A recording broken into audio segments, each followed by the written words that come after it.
শ্রীমদ্ ভাগবত কথা ২৬ নম্বর শ্লোক। বিভূতি যোগ।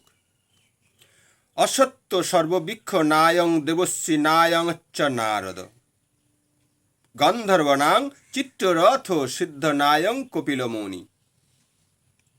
সমস্ত বৃক্ষের মধ্যে আমি অসত্য, দেবর্ষীদের মধ্যে আমি নারদ, গন্ধর্বের মধ্যে আমি চিত্ররথ এবং সিদ্ধদের মধ্যে আমি কপিলমুনি।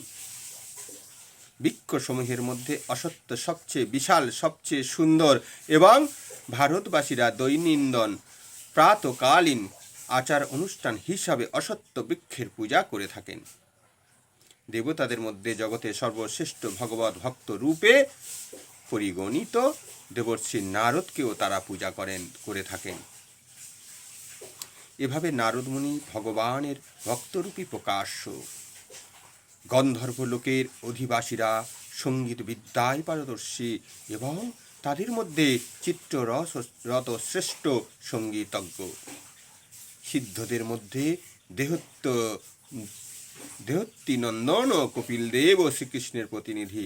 তাকে শ্রীকৃষ্ণের একজন অবতার রূপে গণ্য করা হয় এবং শ্রীমদ্ ভাগবতে তার দর্শনের উল্লেখ আছে। পরবর্তীকালে আরও একজন কপিল প্রসিদ্ধ লাভ করেন, তবে তার পরবর্তীত দর্শন নাস্তিক মতবাদ প্রসূত। তাই ভগবত আর কপিল থেকে এই নাস্তিক কপিল সম্পূর্ণ আলাদা একজন মানুষ। হরে কৃষ্ণ।